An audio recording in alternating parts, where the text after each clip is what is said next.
Assalamualaikum warahmatullahi wabarakatuh. Jumpa lagi sahabatku dengan saya Suyitno Irmim. Topik kali ini yang saya ambil adalah motivation by the best wishes. Jadi memotivasi diri kita melewati keinginan-keinginan mulia atau keinginan-keinginan luhur. Nah, kira-kira apa isi dari materi ini? Baik, kita mulai saja. Ya, apa itu motivasi?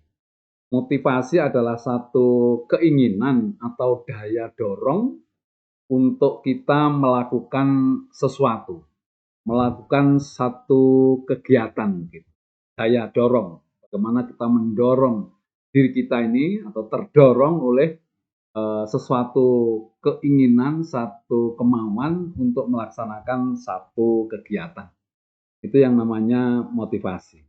Nah, seperti ini, umpamanya saja gambar ini, aku ingin jadi juara. Nah, motivasi harus tinggi. Karena kalau tanpa motivasi, ya kinerja atau hasil kerja kita pasti tidak bisa maksimum. Tapi begitu kita bisa memaksimumkan semangat motivasi kita, maka kinerja kita akan memuaskan, tentu pada level yang tinggi. Kemudian motivasi kerja, ya motivasi kerja, kalau motivasi kerja tentu daya dorong untuk melakukan satu kegiatan di tempat kerja. Atau biasa orang bilang motivasi kerja itu ya sama dengan semangat kerja. Motivasi kerja itu muncul karena adanya keinginan dan satu harapan, ya. Jadi kalau di dalam teori kebutuhan, ya teori Maslow itu ya dengan kaitannya dengan motivasi bahwa orang itu harapannya atau kebutuhannya itu meningkat, sehingga semakin tinggi level seseorang tentu keinginannya semakin meningkat atau berbeda dengan pada saat awal-awal memenuhi kebutuhannya gitu. Pada awal kita memenuhi kebutuhan pokoknya umpamanya sandang, pangan, ya, dan itu kebutuhan-kebutuhan pokok. Kemudian meningkat. Tetapi intinya bahwa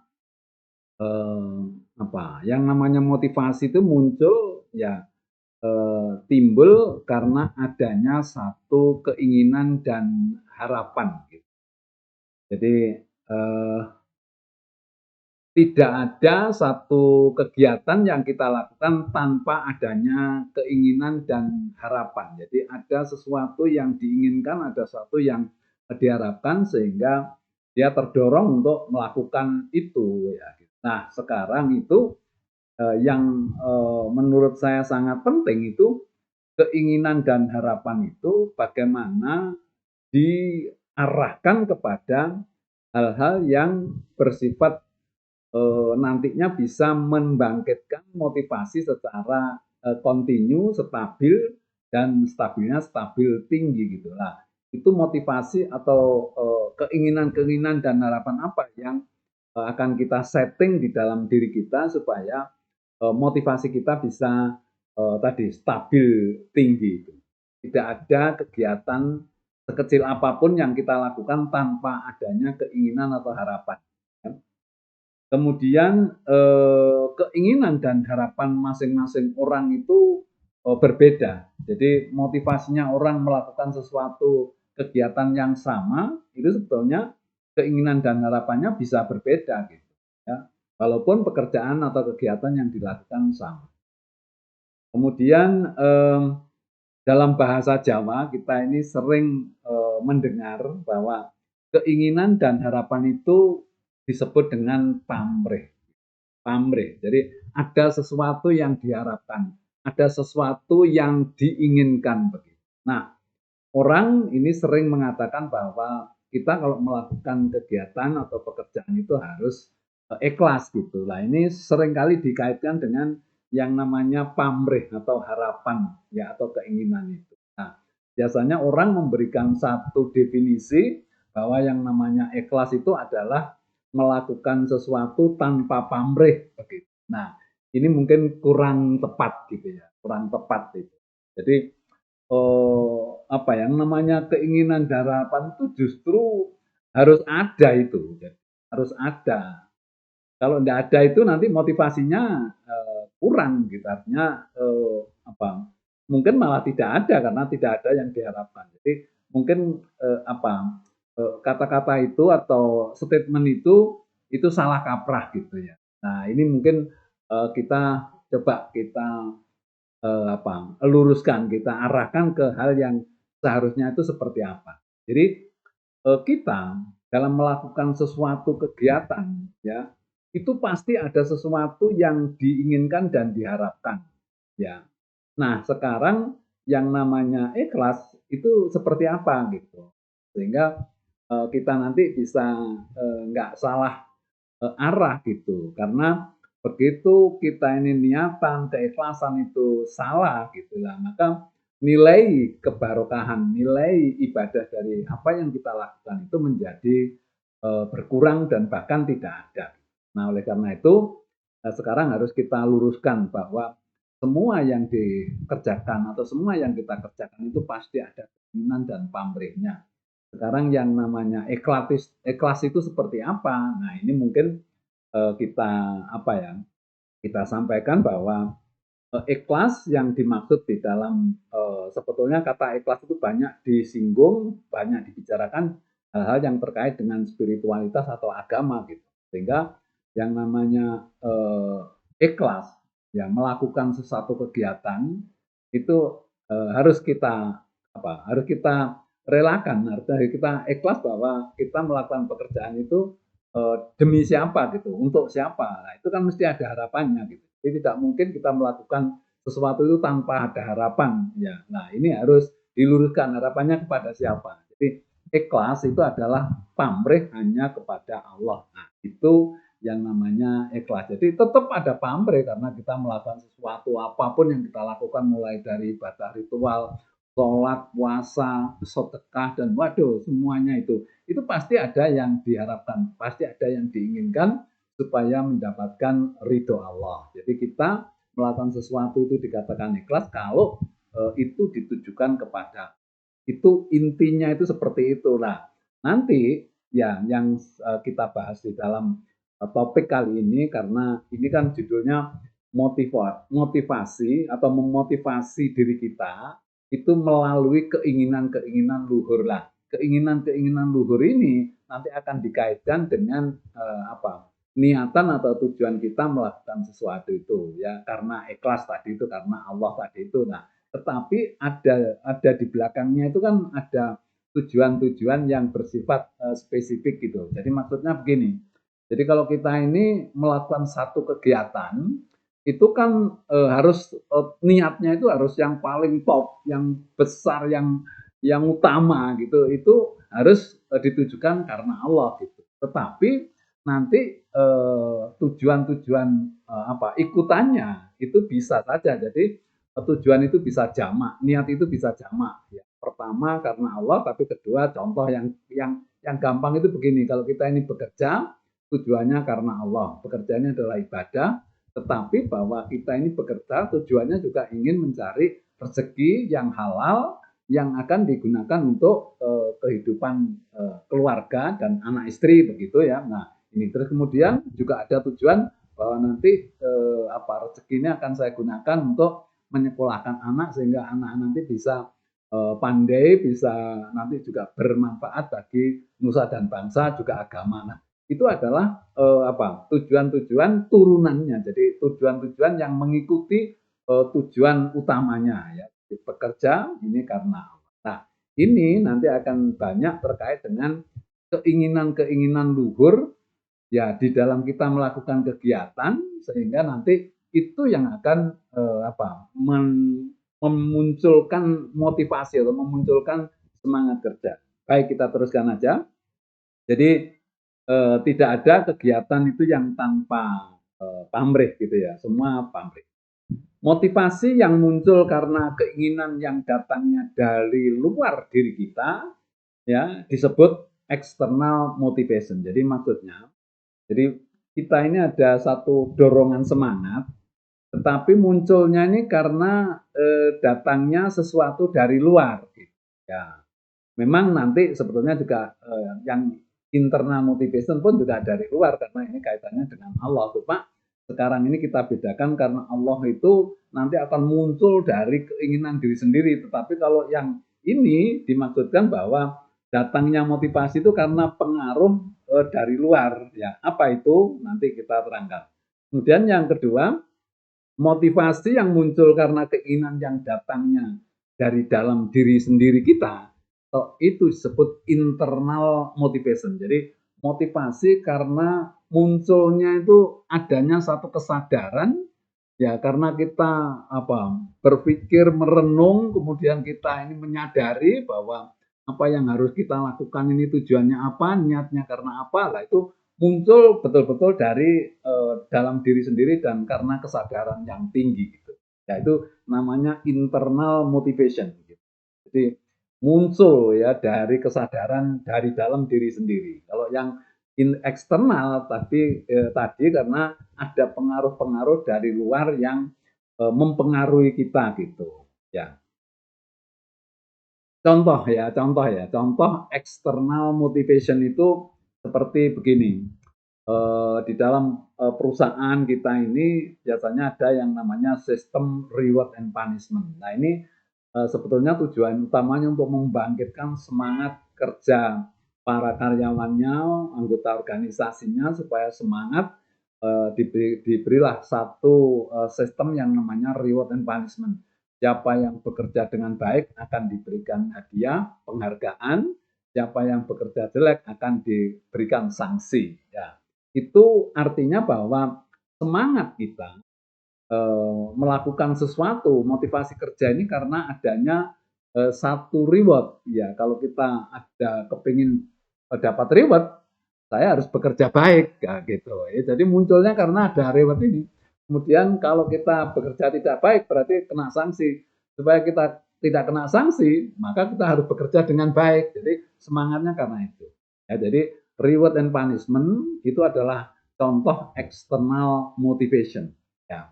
Dan ini ya external motivation merupakan satu pemahaman dari banyak karyawan dan sebagian besar karyawan dan pegawai motivasinya karena external motivation tadi itu gitu ya. Adanya reward and punishment. Jadi orang itu ya yang dicari itu ya pangkat, jabatan, bonus, gaji tinggi dan lain sebagainya dan menjauhi namanya sanksi-sanksi itu ya.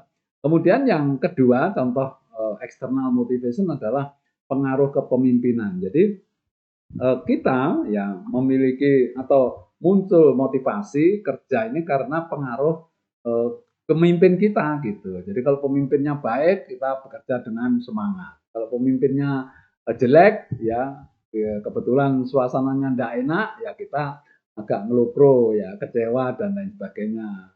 Ya, jadi motivasi kita ini sangat dipengaruhi oleh bagaimana pemimpin kita gitu. Itu namanya motivasi dipengaruhi oleh eksternal ya karena kita ternyata memang begitu jadi kebanyakan karyawan kebanyakan pegawai juga gitu kalau pemimpinnya baik itu semangatnya tinggi kalau pemimpinnya kebetulan jelek sikap perilakunya kita agak malas bekerja. Nah ini namanya bekerja yang dipengaruhi oleh kondisi kepemimpinan gitu. Jadi pengaruh kepemimpinan. Kemudian kita ini bekerja bisa semangat kalau aturan penggajian dan karir itu bagus umpamanya saja ya.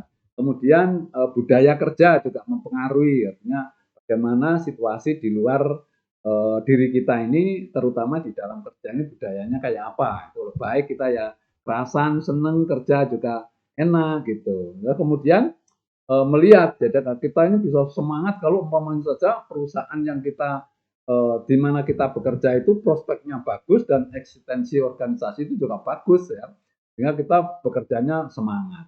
Nah ini hal-hal contoh-contoh ini bukan tidak baik ya memang sebagian besar dari karyawan pemahamannya tentang motivasi penggerak motivasi adalah ini karena kalau dikaitkan dengan tadi kebutuhan dan lain sebagainya yang kita ini bekerja yang dicari apa ya mencari uang dan lain sebagainya, penghargaan itu wajar gitu loh. Tetapi kalau pemahamannya itu hanya external motivation ini tok gitu, itu sangat rentan motivasi kita. Itu bisa naik turun begitu. Karena apa?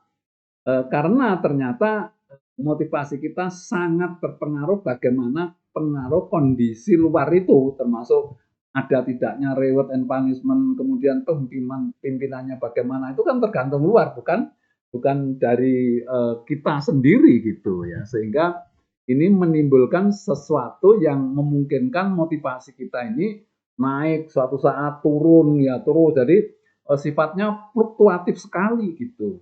Nah, ini jadi external motivation itu cirinya itu adalah naik tinggi apa? Munculnya ya seketika juas gitu, turunnya juga begitu. Begitu kita senang gitu, waduh, dapat penghargaan tuh semangat.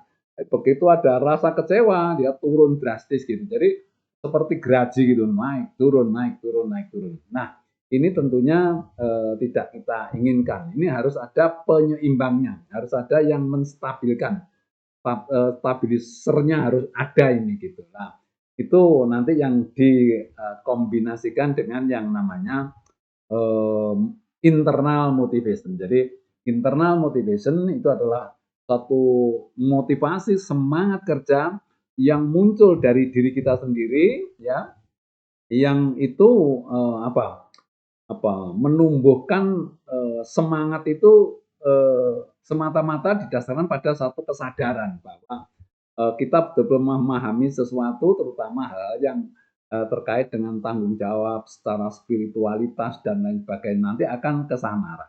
Jadi contoh internal motivation adalah tanggung jawab kita sebagai makhluk Allah ya, bahwa manusia itu memang harus bekerja gitu ya, karena untuk melanjutkan kehidupan ini gitu ya. Terus kemudian harus yakin gitu ya bahwa Allah ini nanti akan memberikan rezeki, terus kemudian berharap itu ridhonya Allah gitu ya. Jadi ada sesuatu yang kita ini terkait langsung dengan keberadaan Allah, jadi spiritualitas. Jadi pemahaman terkait dengan spiritualitas. Spiritualitas itu adalah satu keterampilan atau satu kemampuan untuk mengkaitkan keberadaan Allah ini dengan kejadian-kejadian di dunia ini, baik yang kita lakukan sendiri maupun yang terjadi di luar kita. Jadi semuanya ini kita kaitkan dengan keberadaan Allah, sehingga mau tidak mau kita memang harus banyak merenung ya terhadap keberadaan Allah ini, sehingga ini semua nanti keinginan-keinginan ini nanti akan sangat terkait dengan motivasi nih ya. Jadi contohnya internal motivation tadi kan itu ya, tanggung jawab makhluk Allah, berharap itu Allah, pemahaman terkait spiritualitas dan keinginan-keinginan mulia atau keinginan luhur. Nah, yang ini yang akan kita bahas. Jadi yang nomor 4 ini keinginan-keinginan mulia atau luhur itulah yang kita jadikan sebagai motivator, sebagai penggerak ya untuk kita melakukan sesuatu dengan tentu dengan keikhlasan dan niat yang benar gitu ya, sehingga nanti betul-betul yang namanya motivasi ini relatif stabil tinggi karena tidak banyak terpengaruh dengan gejolak-gejolak yang ada di luar diri kita, karena keyakinan kita, kemudian pemikiran, pola pikir kita ini sudah settingannya sudah pas bahwa saya ini contoh misalnya saya bekerja ini mau mencari ridho Allah. Jadi apapun yang terjadi, apakah itu pimpinannya jelek atau baik, ada reward atau tidak ada reward, itu ya tetap bekerja karena ya yakin bahwa semua rezeki, semua kekuatan itu datangnya dari Allah. Jadi kita harus berkewajiban untuk mensyukuri potensi yang kita miliki, dan kita harus bekerja secara maksimal agar apa yang kita lakukan itu nanti bisa dicatat sebagai kegiatan ibadah. Nah, jadi ini kira-kira pemahaman tentang external internal motivation, dan ternyata topik kita malam hari ini atau pada saat ini adalah akan membahas keinginan-keinginan mulia atau luhur yang menyebabkan munculnya motivasi. Jadi ini kita banyak ke internal motivation, ya. Kalau external motivation saya kira ada banyak orang menjelaskan dan itu ternyata memang kebanyakan sebagian besar orang itu memiliki external motivation yang tinggi. Nah ini maksudnya dengan pembahasan ini bahwa external motivation itu dikurangi, bukan dihabiskan, bukan dihilangkan karena itu masih penting juga, tetapi internal motivation itu yang kita tingkatkan gitu. Sehingga kita ini dalam bekerja nanti bisa lebih happy, lebih senang, lebih kerasan di tempat kerja, semangat kita juga akan terus meningkat gitu walaupun terjadi perubahan-perubahan yang signifikan di dalam perusahaan itu kita tetap memiliki semangat yang tinggi. Nah, ini kita akan membahas tentang ya apa ya keinginan-keinginan dan yang mulia dan luhur yang akan mempengaruhi motivasi kerja kita. Baik, berikut ini bahasan tentang internal motivation karena adanya keinginan-keinginan mulia dan luhur. Ya.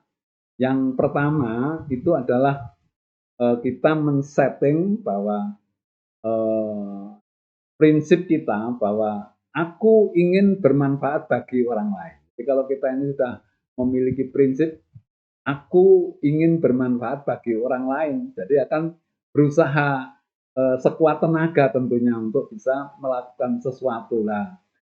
Bekerja atau bekerja keras katakanlah begitu, itu kan mesti harus ada semangat yang muncul gitu lah. Itu karena dipengaruhi oleh satu keinginan bahwa saya berusaha ingin bermanfaat bagi banyak orang, bagi orang lain karena di dalam satu pemahaman bahwa orang yang baik itu adalah orang yang bermanfaat bagi orang lain gitu. Ini penjelasan lengkapnya bahwa sebaik-baiknya manusia adalah orang yang bermanfaat bagi orang lain.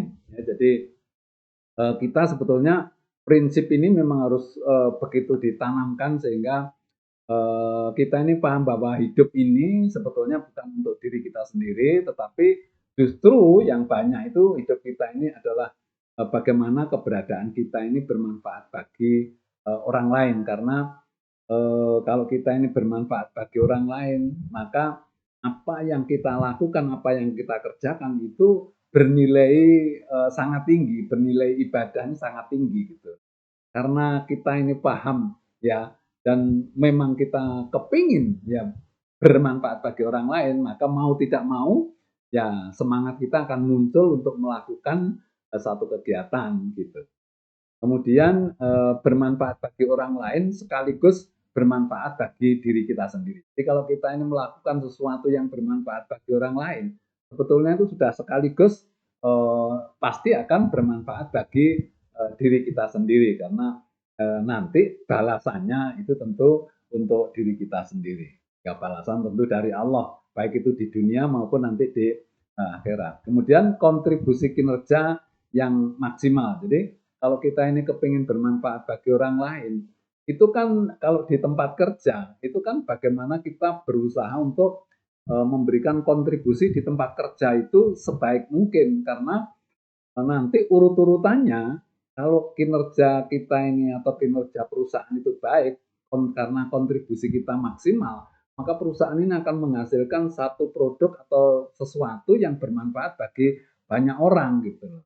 Ya, walaupun nanti kita juga merasa bahwa di dalam perusahaan ini kita sudah berbuat baik, kemudian banyak manfaatnya untuk orang di dalam pabrik atau dalam perusahaan itu, tetapi perusahaan ini juga akan bermanfaat bagi banyak orang sehingga keinginan itu akan mendorong kita untuk memberikan kontribusi kinerja yang maksimal di dalam perusahaan itu.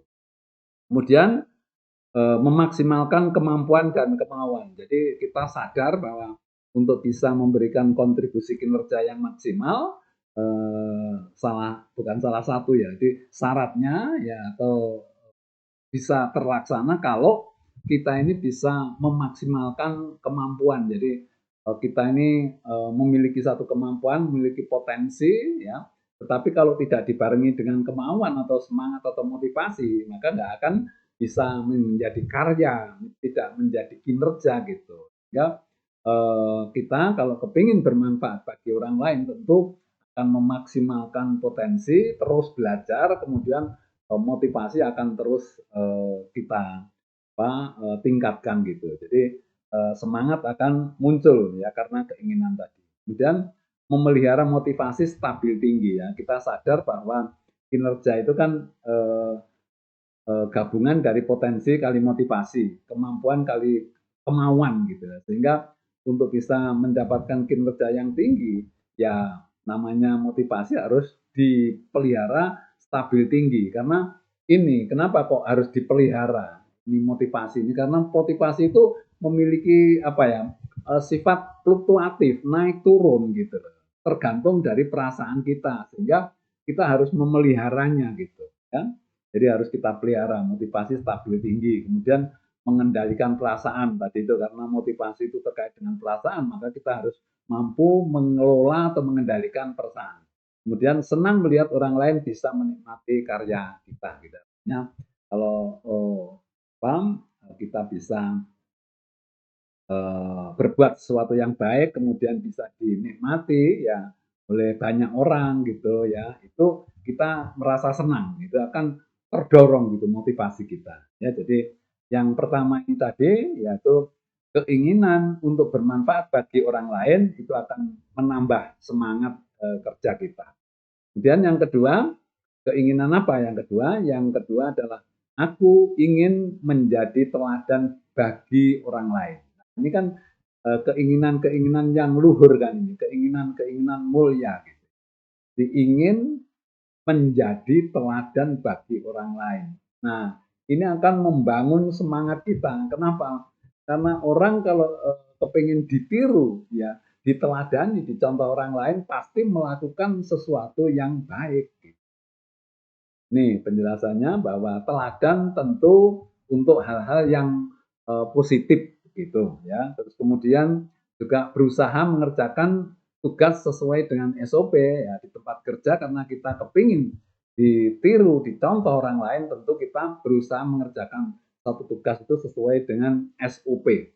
Kemudian menjaga sikap dan perilaku kita tetap dalam situasi baik, artinya dalam sikap dan perilaku yang baik gitu karena kepingin dicontoh tadi, kemudian menghindari hal-hal negatif ya, terus memberikan contoh bagaimana kerja yang baik gitu. Jadi karena kepingin dicontoh ya harus bekerja dengan baik supaya orang mau mencontoh gitu. Nah, tadi kan ada bahwa teladan atau contoh itu tentu pada hal-hal yang positif gitu. Kalau kita ini berbuat tidak baik tentu kita tidak mau dicontoh gitu. Kemudian tentu bekerja keras ya, bekerja cerdas, tuntas, pantas, ikhlas. Nah, ini memang gandengannya ini 5 as ini ya. Jadi kerja keras itu secara fisik, cerdas dengan otak, tuntas itu selesai, pantas itu memang layak, itu bisa selesai dengan hasil yang pantas gitu, dengan hasil yang baik. Kemudian ikhlas itu tentu dengan rasa legowo, rasa rela ya untuk mengerjakan itu demi demi kebaikan dan juga yang paling tinggi kan ikhlas itu karena Allah. Jadi mengharapkan sesuatu, mengharapkan ridho Allah gitu. Ya. Kemudian menjaga kualitas kerja ya. Jadi kualitas hasil kerja ini dijaga stabil tinggi ya. Jadi teladan mempengaruhi semangat kerja. Jadi kalau kita ini kepingin menjadi contoh, kepingin jadi teladan, tentu ada muncul keinginan-keinginan untuk melakukan sesuatu yang positif, sesuatu yang baik, terutama di dalam hal semangat kerja ini. Itu yang kedua. Jadi keinginan untuk bisa menjadi teladan gitu ya. Ya. Baik, yang ketiga sekarang aku ingin kerja dengan hati yang senang. Jadi ini satu keinginan yang mulia juga, artinya bahwa ada satu keinginan bekerja dengan senang. Jadi selama bekerja di perusahaan atau di tempat kerja itu berharap happy gitu loh. Jadi harus happy. Nah, bagaimana? Ya ini penjelasannya. Kok bisa? Jadi keinginan bekerja happy akan mempengaruhi cara berpikir kita. Jadi Kalau kita ingin bekerja itu dengan senang hati, itu cara berpikir kita, cara menyikapi sesuatu itu akan terpengaruh karena kita ingin happy ya, karena kita berpikir yang positif gitu ya. Jadi berusaha mencintai pekerjaannya. Jadi pekerjaan yang kita lakukan seberat apapun, kalau kita ini menyenangi, mencintai kerjaan itu, pasti kita akan happy gitu. Kemudian senang dengan hasil kerja yang baik. Jadi kalau kita ini apa selalu menginginkan satu hasil yang baik itu kan tentu harus diikuti dengan motivasi kerja yang tinggi supaya mendapatkan hasil yang baik gitu. Kemudian melihat tugas sebagai amanah. Jadi kalau tugas ini dianggap sebagai amanah, suatu kepercayaan, maka kita mengerjakannya dengan hati yang ikhlas, hati yang senang gitu. Tapi kalau kita ini mengerjakan satu tugas dianggap sebagai beban, nah itu berat, kita menggerutu, kita mengeluh gitu, tidak happy di tempat kerja ya. Dan kalau kita melihat tugas sebagai amanah, tentunya kita berusaha untuk senang menerima, kemudian kita juga mengerjakannya dengan semangat yang tinggi tadi, menjauhkan pikiran negatif ya. Jadi kalau kita ingin bekerja happy di tempat kerja ya, pikiran-pikiran yang negatif atau mungkin bahkan sikap perilaku negatif harus kita hilangkan gitu.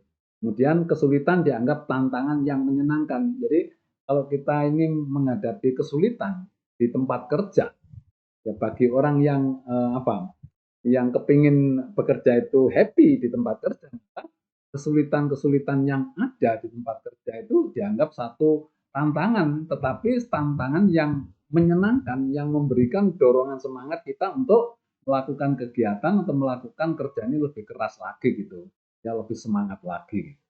Kemudian berikutnya karena kita ini kepingin happy ya, kita yang mesti telaten, sabar gitu ya. Kalau belum selesai diusahakan, gagal, bangkit lagi dan lain. Kemudian bekerja dengan hati yang legowo itu tentu jadi supaya hati kita ini bisa tenang di dalam melakukan kegiatan kalau kita ini bekerja dengan hati yang legowo, ikhlas gitu ya. Kemudian yang keempat, keinginan yang keempat adalah ingin mendapatkan rezeki yang barokah. Jadi ini keinginan mulia, keinginan luhur karena begitu kita ada keinginan mendapatkan rezeki barokah itu akan mempengaruhi semangat kerja kita, akan mempengaruhi motivasi kerja kita gitu. Pak penjelasannya ya. Jadi orang yang ingin mendapatkan rezeki yang barokah itu memiliki prinsip yang kuat ya, prinsipnya kuat, prinsip hidupnya kuat. Ya, contohnya seperti ini. Jadi hanya rezeki barokah yang bisa membuat bahagia.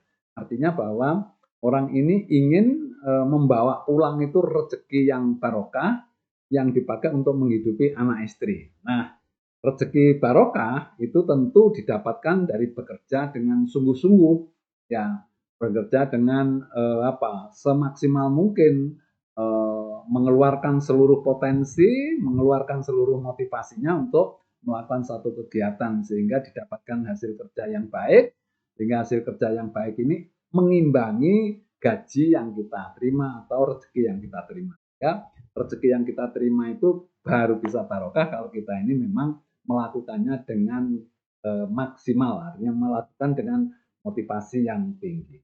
Ya, jadi bekerja mengikuti aturan dan prosedur karena kepingin tidak terjadi pelanggaran atau menyimpang dari aturan-aturan ya. Itu juga membutuhkan semangat untuk mengikuti aturan itu gitu ya. Kemudian tidak akan berbuat menyimpang ya, itu tentu. Kemudian kebarokahan akan sebanding dengan motivasi kerja. Jadi maksudnya bahwa semakin kita ini barokah gaji yang kita inginkan, maka kita ini akan terpengaruh untuk bekerja atau motivasi kerja akan juga meningkat ya sebanding dengan tingkat kebahagiaan. Kalau kita ini mendapatkan rezeki yang tidak barokah, katakan itu biasanya juga terpengaruh terhadap motivasi. Orangnya males ini sehingga gajinya tidak barokah. Lah ini menjadi putar-putar gitu ya. Jadi saling terkait sehingga intinya bahwa kebarokahan itu sebanding dengan motivasi kerja. Di balik motivasi kerja sebanding dengan tingkat kebahagiaan rezeki yang kita. Nah, jadi intinya bahwa kalau kita ingin mendapatkan gaji barokah, maka semangat kerja kita akan terpengaruh gitu. Nah, berbeda dengan orang yang nggak punya keinginan ke sana, ya itu kerjanya seenaknya nanti gitu. Ya. Kemudian yang kelima, aku ingin menyeimbangkan antara hak dan kewajiban. Ya. Ini, jadi gaji barokah tadi di antaranya syaratnya salah satunya adalah keseimbangan antara hak dan kewajiban. Nah, ini penjelasannya bahwa hak itu dapat dihitung secara kuantitatif. Jadi hak itu mudah dihitung, diuangkan itu bisa, diuangkan jadi rupiah atau dirupiahkan itu bisa. Jadi fasilitas gaji yang kita terima, macam itu yang kita terima di tempat kerja itu bisa dirupiahkan. Tetapi begitu kewajiban itu, ya itu sebagian besar nggak bisa dikuantitatifkan ya, kecuali kalau kita ini kerja borongan, sekian dapat sekian, sekian dapat itu bisa. Tetapi kalau enggak, maka yang kita nilai, yang dinilai adalah kualitasnya, kualitatif, sehingga kewajiban itu banyak kualitatif. Kewajiban sebagian besar adalah kualitatif, kemudian menghitung-hitung hak yang diterima. Jadi kita di dalam melakukan kegiatan itu coba kita ini memang senengannya hak, tetapi kadang-kadang lupa menghitung gitu. Lupa menghitung dalam artian bahwa oh iya ya saya itu tiap bulan gaji sekian, itu bagaimana cara untuk kita ini menyeimbangkan itu antara hak dan kewajiban. Kemudian hak apa saja yang kita terima. Kita itu kadang-kadang cuma menghitung gaji saja, bonus dan lain sebagainya kadang-kadang kita lupa untuk menghitung ya.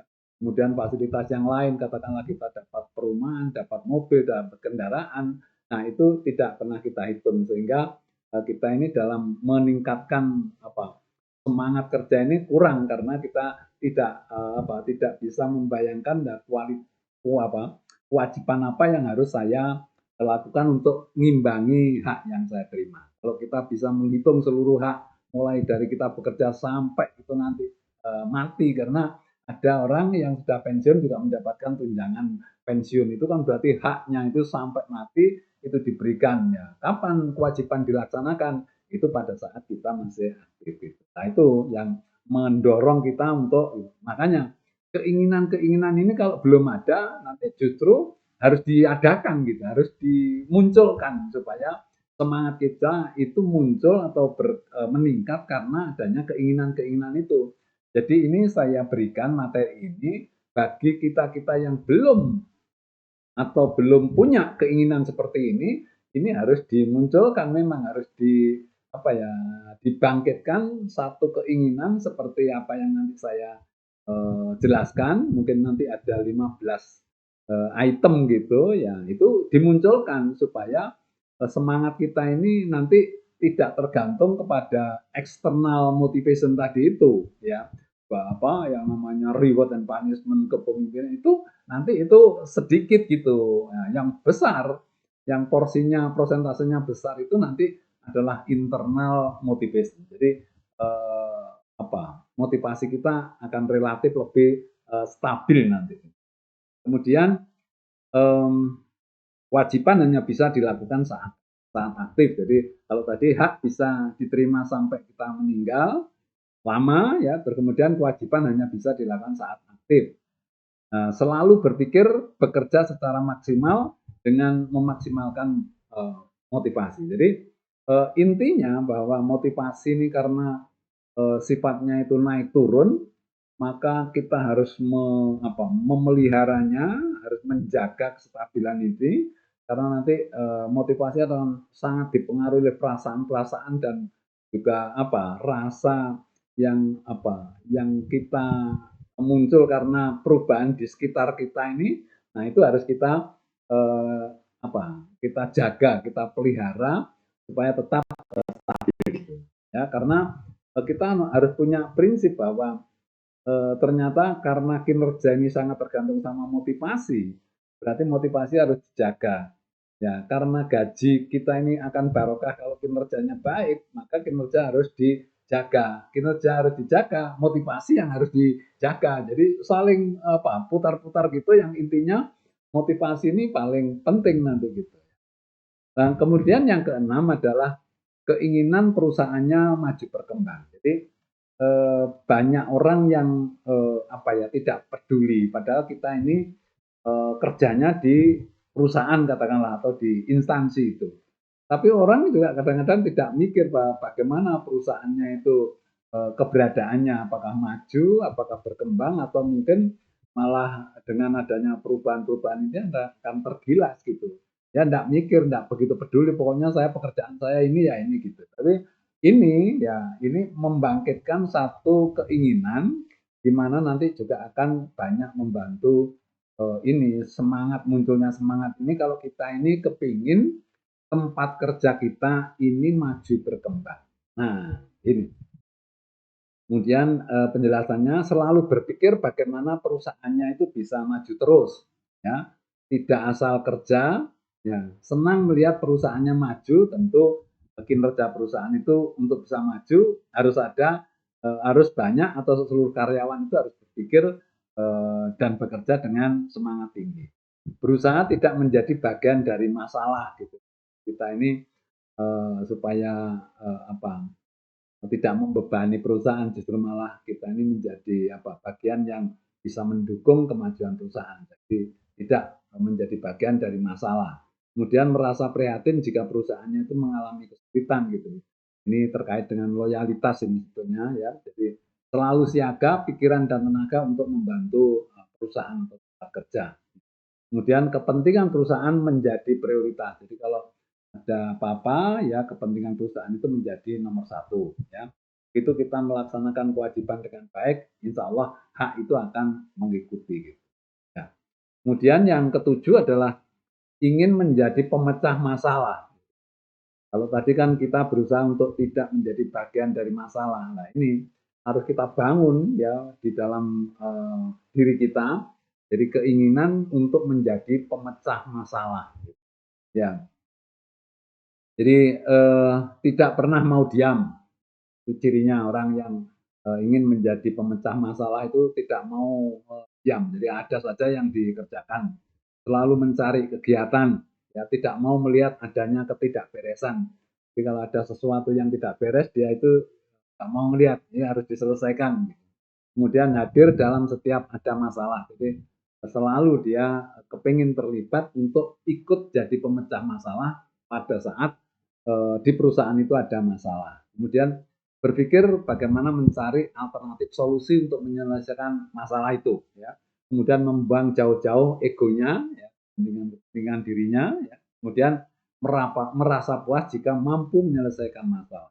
Jadi tentu untuk bisa menyelesaikan masalah yang ada di dalam perusahaan itu tentu kalau tidak ada motivasi yang tinggi, tidak ada semangat yang tinggi, tentu tidak bisa melakukan. Karena itu keinginan untuk menjadi pemecah masalah ini harus dimunculkan di dalam diri kita untuk mendorong semangat kita untuk melakukan kegiatan. Kemudian keinginan yang kedelapan adalah ingin memuaskan semua pihak.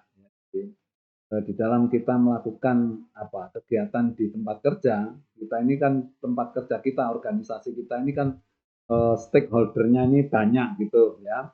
Jadi kita kepuasan stakeholder adalah number one, artinya nomor satu adalah kepuasan stakeholder itu maksudnya begini.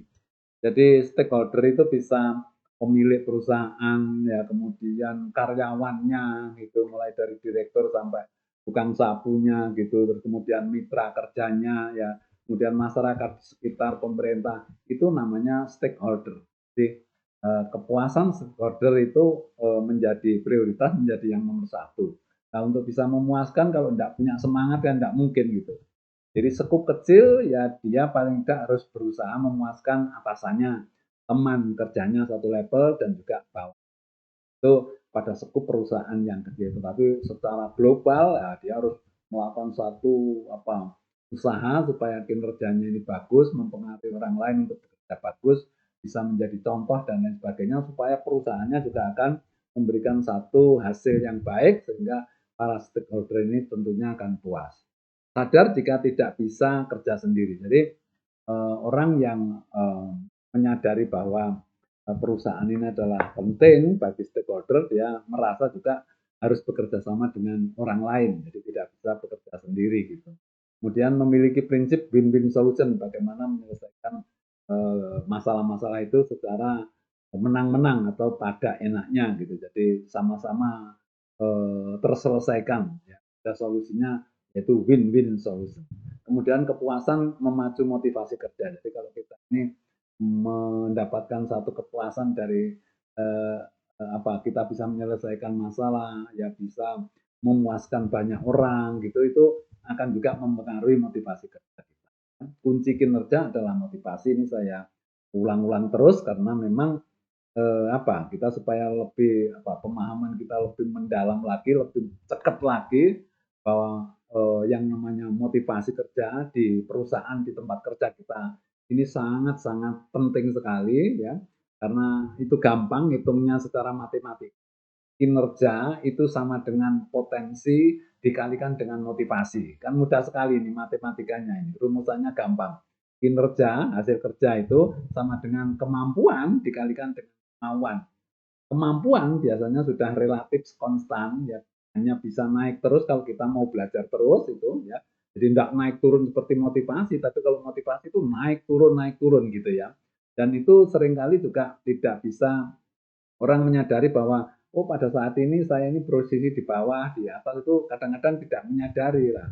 Itu harus kita sadari bahwa kalau kita ini melakukan pekerjaan seperti ini, oh berarti motivasi saya ini termasuk rendah. Kalau begini harusnya inilah. Bagaimana supaya motivasi kita maksimum, itu harus banyak yang namanya motivator-motivator yang asalnya dari dalam diri sendiri, artinya gerakan-gerakan yang mendorong untuk supaya kita ini melakukan satu semangat di dalam melakukan kegiatan atau di dalam kerja. Jadi kunci kinerja adalah motivasi gitu. Sehingga memang perlu kita ini melakukan satu apa ya training atau pelatihan atau refreshing apa namanya untuk selalu memperbarui motivasi kerja gitu. Saya kadang-kadang juga heran itu di dalam suatu perusahaan itu orang hanya disuruh kerja, kok nggak pernah diberikan suatu refreshing untuk memotivasi, untuk memberikan satu pemahaman sehingga orang itu bisa bekerja dengan senang, bekerja dengan apa semangat tinggi gitu ya. Bahkan ada yang lebih ekstrim lagi bahwa itu tidak perlu, jadi training-training itu tidak perlu untuk apa, menghabiskan uang dan makan waktu. Ini pemikiran yang sangat terbalik gitu. Jadi orang itu kan punya rasa gitu ya. Nah motivasi itu sangat tergantung kepada rasa ini. Jadi nah ini harus kita berikan satu pemahaman cara berpikir bagaimana mengolah rasa, mengendalikan rasa dan mengelola apa ya semangat ini gitu. Ya. Kemudian yang kesembilan yaitu keinginan mendapatkan ridho Allah. Ya, jadi kalau kita ini bekerja, ini mestinya memang yang apa yang pertama ya, artinya tujuan kita bekerja dan lain sebagainya itu sebenarnya ini nomor 9 itu harusnya di nomor satu, tapi nggak apa-apa, memang sengaja saya bawa ke ini supaya panjenengan tidak ujuk-ujuk terus moro, waduh ini kok rasanya sudah langsung dibawa ke sini ini materi gitu ya. Jadi tetapi bagaimanapun juga kehidupan kita itu ya, apapun kegiatan kita ini kan tidak bisa dipisahkan dengan keberadaan. Sehingga kita ini harus membangun satu keinginan ya bagaimana kita ini memiliki keinginan di dalam diri kita ini untuk mendapatkan ridho Allah di dalam melakukan kegiatan ini gitu. Untuk bisa mendapatkan ridho Allah, karena Allah tahu kewajibanmu itu, nah, kata Allah begitu. Bekerja ini harus begini, begini, begini. Nah, kalau kita ini melakukan sesuatu yang tidak sesuai dengan kriteria untuk mendapatkan ridho Allah ya pasti kita nggak dapat juga. Katakan kita males-malesan kerja malah menyimpang ya nggak dapat ridhonya gitu. Nah, oleh karena itu ini keinginan untuk mendapatkan ridho Allah itu memang harus dimunculkan di dalam benak kita gitu. Ya. Jadi ridho Allah sangat penting untuk mendapatkan kelancaran semua kegiatan gitu ya. Sadar bahwa manusia ini butuh Allah, jadi kita ini nggak bisa nggak dibantu sama Allah ya nggak bisa apa-apa gitu. Berdiri atau katakanlah yang paling ringan berkedip saja kalau tidak dibantu oleh Allah kita ini nggak bisa gitu. Itu yang harus kita sadari bahwa kita ini butuh bantuan Allah. Mau berkedip gimana kalau jantungnya tidak bisa jalan, darahnya tidak bisa mengalir. Nah, siapa yang mengalirkan darah, mendetakkan jantung, menjalankan paru-paru, ya itu semuanya Allah gitu. Kita tidak menjalankan. Siapa yang bisa menjalankan jantung? Siapa yang bisa mengedarkan darah ke seluruh tubuh ini? Nggak ada, kita nggak bisa. Padahal untuk berkedip itu perlu saraf-saraf otak, perlu darah itu mengalir ke otak, dan lain sebagainya. Perlu tenaga, dan lain sebagainya. Itu semuanya dari sistem yang ada di dalam tubuh kita, yang kita ini tidak pernah merasa menjalankan sendiri gitu. Nah, sehingga itu yang jalankan siapa? Allah. Nah, sehingga mau tidak mau kita ini mesti butuh Allah. Gitu. Ya. Kemudian banyak berbuat kebajikan. Jadi syarat untuk bisa mendapatkan ridho Allah kan kita harus banyak berbuat kebajikan, karena Allah itu sangat sayangnya yaitu kepada umatnya, kepada manusia ini. Manusia jahat pun sama Allah tetap dikasih rezeki, dikasih kesehatan, dikasih ini, karena ini adalah memang sifat Allah yang maha pengasih dan penyayang gitu.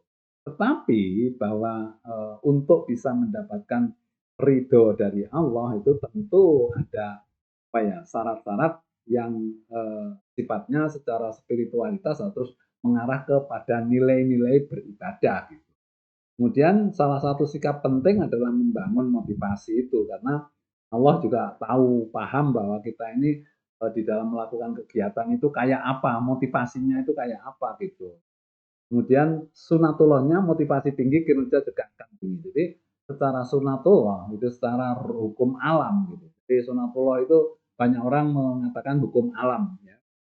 Jadi bukan hukum yang dibuat alam, tetapi kalau kita ini kadang-kadang bicara itu adalah hukum alam atau kekuasaan alam itu ya, tapi malah keliru. Itu yang tetap berkuasa ini Allah gitu ya. Jadi saya senang mengatakan sunatullah gitu. Jadi itu adalah kekuasaan Allah yang pasti dan itu stabil gitu. Jadi intinya kalau ada rumusan sunatullah itu kan gini.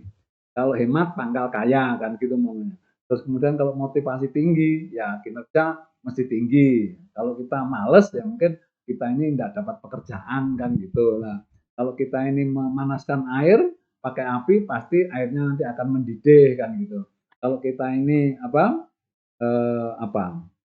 bekerja melampaui batas kemampuan kita, lah kita akan sakit atau mungkin akan terlalu kelelahan. Itu kan sunatullah, hukum Allah. Nah, ini kita coba juga memasukkan bahwa walaupun nanti itu hak prerogatif hasil itu dari Allah ya, bahwa sunatullah itu kan memang ketentuan Allah. Tetapi Allah itu bisa merubah sewaktu-waktu semau Allah itu gitu. Nah, tergantung bagaimana kita ya. Jadi sunatullah itu kita yakini bahwa kalau kita memiliki semangat kerja yang tinggi, maka hasil kinerja itu akan tinggi juga, karena rumusnya tadi itu. Rumus itu merupakan sunatullah atau hukum Allah. Jadi kinerja sama dengan potensi kali motivasi gitu. Nah, kalau motivasinya tinggi, hasil kerjanya juga tinggi gitu ya. Kemudian ridho Allah sangat mempengaruhi seluruh upaya yang dilakukan oleh manusia. Jadi karena eh, kepingin mendapatkan ridho Allah, maka sikap dan perilaku kita menjadi terpengaruh karena kita ini memiliki keinginan untuk mendapatkan ridho Allah. Jadi kalau untuk mendapatkan ridho Allah harus kita begini, begini, beginilah. Itulah yang namanya mempengaruhi seluruh ya upaya yang kita lakukan atau yang dilakukan oleh manusia. Ya, jadi keinginan mendapatkan ridho Allah ya itu akan mempengaruhi semangat kita. Ini justru malah yang paling besar itu di situ gitu. Jadi kalau kita menggeser dari eksternal ke internal, sebetulnya yang paling penting internal itu adalah ini. Jadi bagaimana kita mendapatkan ridho di dalam kita melaksanakan kegiatan kerja ini, ya, terutama kalau kita ini melakukan sesuatu dengan semangat tinggi, ya, artinya kita memanfaatkan seluruh potensi, artinya kita juga merasa bersyukur bahwa kita bisa mampu melaksanakan kegiatan ini karena tadi rasa syukur itu diantaranya kan bagaimana kita memanfaatkan potensi yang diberikan oleh Allah kepada kita gitu. Baik, yang ke-10 adalah ingin selalu bersyukur. Jadi ini harus dimunculkan. Jadi bagaimana? Jadi kata Allah, siapa yang pandai bersyukur, nikmat Tuhan akan saya tambah. Tetapi kalau kamu kufur, ingkar, maka siksaku sangat pedih. Gitu. Sehingga itu harus kita geser ke satu pemahaman di dalam kita melakukan kegiatan bahwa kita ingin selalu bersyukur gitu. Itu akan mempengaruhi semangat kita gitu. Ya, jadi rasa syukur akan menimbulkan ketentraman, kesenangan, kepuasan dan menjauhkan perasaan negatif. Ya, jadi kalau kita ini memiliki rasa syukur, itu akan muncul satu ketentraman, ya, kesenangan, kepuasan di dalam hidup ini dan menjauhkan dari hal-hal yang negatif sehingga mau tidak mau akan ada rasa puas ya. Nah, rasa puas ini sebanding dengan motivasi gitu. Jadi kalau kita ini merasa senang, merasa ini hidup ini maka semangat kita ini akan muncul tinggi. Kemudian memahami bahwa manusia itu hanya bisa diberi kewenangan untuk berusaha. Jadi kita sadar bahwa bagaimanapun yang kita lakukan itu ternyata kita ini hanya bisa berusaha saja. Jadi berusaha melakukan kegiatan semaksimal mungkin termasuk motivasi ini, ya. Tetapi hasil itu hak prerogatif Allah. Nah, jadi Allah akan menentukan hasilnya itu. Tapi kita kan juga ada satu keyakinan bahwa akan yang ada yang namanya sunatullah tadi itu. Jadi kalau kita bekerja keras, semangat tinggi, insya Allah hasilnya juga akan tinggi ya. Nah, kecuali kalau memang ada sesuatu dari Allah itu, ya, tetapi itu sifatnya pasti sebagai ujian atau cobaan bagaimana kita menghadapi situasi yang seperti itu. Kemudian yang terjadi adalah yang terbaik. Jadi kalau kita ini sudah berusaha semaksimal mungkin, kemudian kejadiannya ternyata tidak seperti yang kita harapkan, maka kita ini harus bisa langsung memahami bahwa yang terjadi itulah yang terbaik. Karena itu untuk bisa menghilangkan perasaan kecewa, gelo, ya dan lain sebagainya, pikiran-pikiran negatif nanti akan hilang manakala kita ini sudah mengakui bahwa apa yang terjadi itu adalah yang terbaik karena itu adalah skenario dari Allah. Ya, jadi Allah itu menentukan, ya Allah itu tahu persis bagaimana usaha kita dan kemudian Allah akan memberikan hasil seperti ini. Nah, itu pasti ada tujuannya. Kita yakin bahwa pilihan Allah itu adalah yang terbaik. Walaupun kita ini kadang-kadang merasa wah ini kok sial ini, ya. Tapi itu adalah yang terbaik bagi pemahaman. Jadi legowo agar semangat tetap membangun. Jadi kalau kita bisa menerima ya, yang terjadi itu adalah yang terbaik, ya, walaupun itu pahit kita terima dengan legowo, ikhlas, maka kita akan memiliki semangat kerja yang tetap membara. Kemudian yang ke-11 adalah ingin bahagia di masa pensiun. Nah, ini mungkin untuk khusus Bapak Ibu yang bekerja yang nanti setelah pensiun itu masih mendapatkan tunjangan pensiun. Jadi ataupun kalau tidak itu bagi kita setelah pensiun kan kepingin juga hidup bahagia.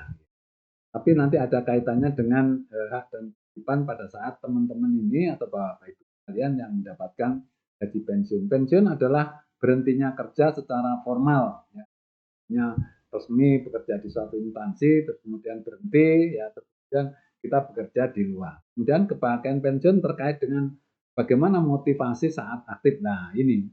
Jadi kalau kita ini pada saat kita bekerja itu baik itu yang mendapatkan tunjangan pensiun atau tidak, pada saat kita ini bekerja ini kan sama Allah dikasih rezeki. Walaupun kita tidak bekerja tidak baik pun dikasih rezeki gitu, tetap aja. Cuma masalahnya bahwa pada saat kita ini aktif, kerja tidak baik, malas, maka gaji atau rezeki yang kita terima ini tidak barokah. Ya, jadi karena kita tidak bekerja dengan baik dan tidak sesuai dengan hak yang kita terima. Jadi pada saat kita nanti itu pensiun, ya itu mungkin ada hal-hal yang tidak membahagiakan kita gitu. Nah, memang ternyata apa yang kita lakukan sebelum pensiun itu tidak baik gitu ya. Kemudian motivasi tinggi berarti seluruh kewajiban bisa seimbang dengan hak. Nah, ini jadi kalau kita ini memiliki semangat tinggi pada saat kita bekerja, pada waktu saat kita aktif, maka hampir hampir dipastikan bahwa hak itu akan bisa seimbang, bisa kita imbangi gitu. Ini perlunya bahwa kita ini selalu menghitung-hitung hak yang kita terima. Jadi kalau kita ini aktif sekarang itu pensiun kurang katakanlah 10 tahun, tapi kita sudah harus berpikir bahwa ini hak yang saya terima ini apa saja sih sebetulnya pada saat kita bekerja sampai dengan meninggal nanti itu ada kaitannya enggak dengan hak yang diterima. Nah, kalau kita ini bekerja ada pensiunnya, nah berarti pensiun itu kan tidak bekerja digaji. Nah, kapan kerjanya? Ya tentu pada waktu aktif. Nah, inilah yang membuat semangat kita itu tinggi, kepingin nanti mendapatkan kebarokahan di dalam kehidupan kita saat pensiun. Ya artinya gaji pensiun kita ini barokah gitu. Ya, karena kewajibannya sudah kita laksanakan dengan baik pada saat kita aktif gitu. Sudah pensiun tetap masih dibayar lah itu bagi Bapak Ibu sekalian ya. Di kapan kerjanya? Pada waktu aktif. Jadi berusaha bekerja maksimal saat aktif gitu. Nah, bekerja maksimal artinya tadi itu. Jadi setiap kita membicarakan masalah kerja, kinerja, hasil kerja itu pasti ada terkait dengan motivasi tadi itu gitu. Ya. Sehingga kalau kita ini berusaha bekerja maksimal, berarti kita ini harus memaksimalkan motivasi kita. Ya.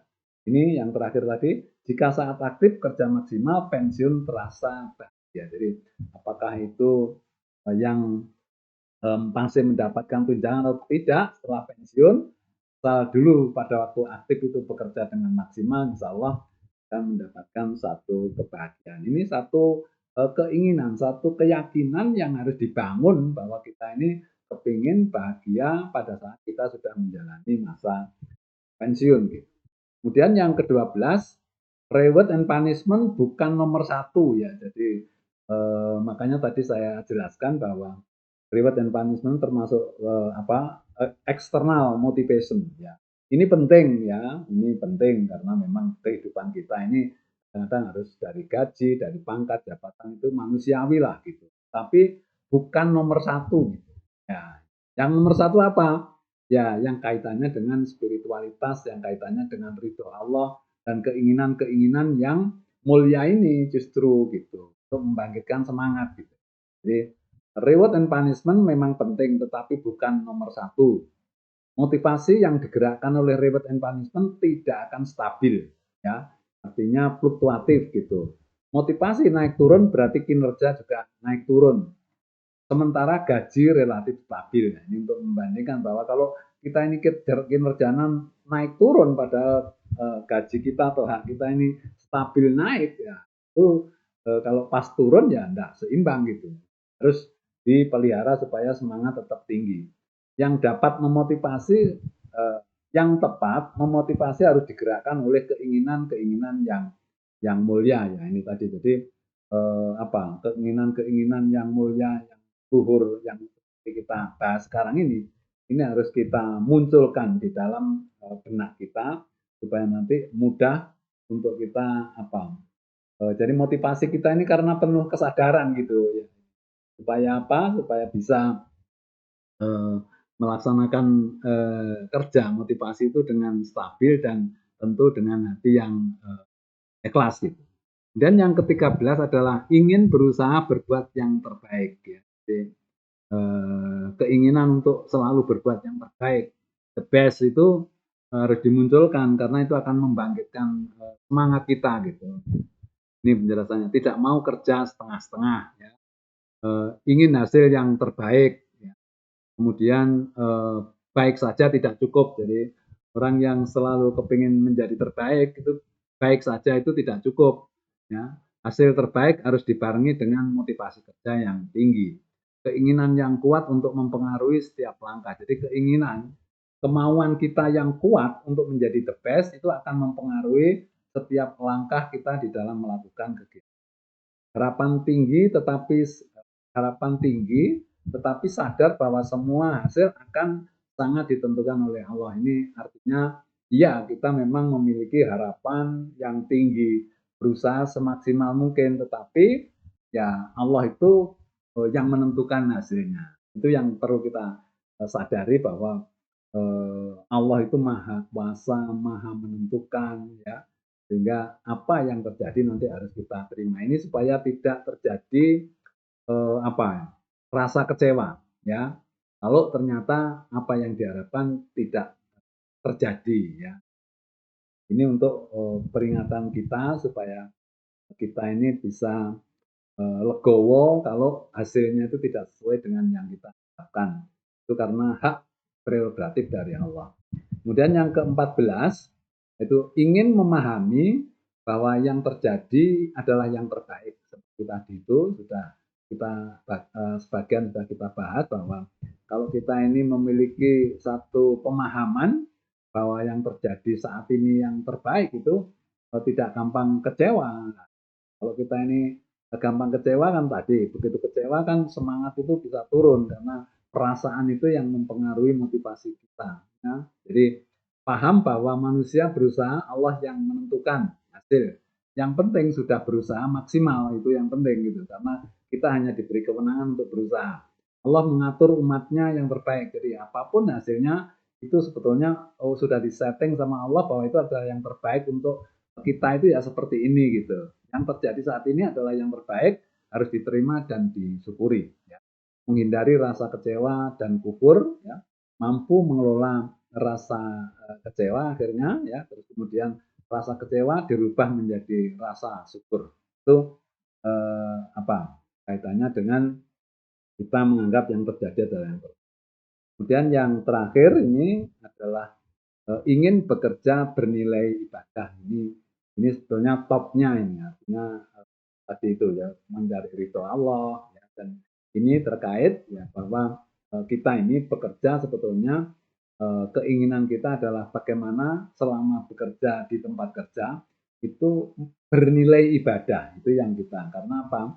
Karena ternyata kita ini hidup di dunia ini oleh Allah, tujuan Allah itu menciptakan manusia, tidak aku ciptakan jin dan manusia kecuali untuk beribadah kepadaku. Begitu kata Allah, sehingga kita ini paham bahwa tujuan kita ini diciptakan ternyata hanya untuk beribadah. Nah, bagaimana caranya waktu 8 jam sehari itu digunakan untuk melakukan satu kegiatan yang bernilai ibadah. Nah, tentu yang bernilai ibadah kalau kita ini melakukan kegiatan dengan sepenuh hati, semangat tinggi gitu tadi. Jadi ini penjelasannya ya, yakin kerja adalah bagian dari ibadah. Kemudian kita harus meluruskan niat kita ya, ini karena Allah gitu ya. Kemudian taat asal aturan karena ternyata aturan-aturan sangat mengikat kita untuk kita ini melakukan sesuai dengan aturan itu. Kalau kita melanggar berarti kita juga tidak benar gitu. Artinya niat kita sudah benar, tetapi cara kerja kita, proses kita tidak benar, ya itu akhirnya juga tidak benar. Artinya tidak tercatat sebagai nilai ibadah gitu. Urusan kerja adalah urusannya adalah dunia akhirat. Jadi sadar bahwa bekerja ini urusannya bukan dunia saja, tetapi justru yang paling banyak adalah urusan akhirat gitu. Karena itu nanti akan dibalas dengan balasan waktu yang panjang yang tidak terhingga. Sementara kita kerjanya di dunia ini hanya beberapa tahun saja. Nah, ini yang penting. Supaya apa? Supaya kita bekerjanya beberapa tahun ini, ya itu akan memberikan manfaat nanti pada saat kita ini hidup di dunia akhirat, di alam akhirat yang panjang sekali yang tidak ada batas. Ya, kemudian kerja dengan motivasi tinggi, ya itu syarat nanti untuk kerja ini bernilai ibadah. Kemudian kerja dapat rezeki dan pahala. Jadi dalam kita melakukan kegiatan kerja di tempat kerja, itu yang didapatkan itu bukan hanya gaji, upah itu bukan. Iya, itu kita dapatkan dan itu sebagian besar orang memang mencari itu. Tapi hakikatnya yang kita dapatkan itu adalah rezeki yang halal, ya, kemudian pahala yang banyak kalau kita bekerja dengan baik. Sebaliknya kalau kita ini bekerja dengan jelek, kita ini tidak sesuai dengan aturan, maka yang kita dapatkan rezeki yang kurang barokah, nanti di akhirat mendapatkan siksa. Nah, itu kan rugi. Nah, oleh karena itu, bagaimana sebetulnya kita ini berusaha, sekarang ini harus penuh dengan satu pemahaman berubah cara berpikir kita, bahwa kita ini harus bekerja dengan semangat tinggi, dengan mengedepankan nilai-nilai spiritualitas dengan keinginan luhur ini, supaya apa? Supaya kita rezekinya menjadi barokah dan kita mendapatkan pahala nantinya di akhirat. Kemudian yang terakhir, ya kerja ini harus ikhlas karena syarat untuk bisa dicatat sebagai ibadah kalau kita melakukan pekerjaan ini dengan ikhlas. Ikhlas itu apa? Ikhlas itu hanya karena Allah, kemudian legowo dengan ketetapan Allah, dan kita hanya berharap kepada. Itu namanya ikhlas. Ya. Kemudian kesimpulannya, ini kesimpulan terakhir. Yang pertama adalah motivasi adalah faktor penting penentu kinerja. Motivasi bisa dipengaruhi eksternal maupun internal atau keinginan mulia tadi yang kita terangkan. Pengaruh internal bisa kita kendalikan sendiri, artinya kalau eksternal itu tergantung pada luar gitu. Tetapi kalau internal keinginan itu bisa kita kendalikan, bisa kita kelola oleh diri kita sendiri, kita bangkitkan, kita munculkan dari benak kita sendiri. Itu namanya pengaruh internal bisa kita kendalikan sendiri. Kemudian keinginan-keinginan mulia perlu diintensifkan agar motivasi bisa stabil tinggi. Jadi harus kita intensifkan, kita munculkan ya supaya apa? Supaya motivasi ini bisa berada dalam level stabil yang tinggi. Kemudian kinerja berbanding lurus dengan motivasi. Ya, karena kalau motivasi rendah, kinerjanya mesti rendah. Motivasi dengan keikhlasan tinggi membawa ke tingkat kepuasan diri. Kemudian yang terakhir, motivasi erat kaitannya dengan spiritual. Jadi bagaimana kita mengkaitkan seluruh ya kejadian yang ada, seluruh apa yang akan kita lakukan maupun yang sudah kita lakukan itu dengan keberadaan.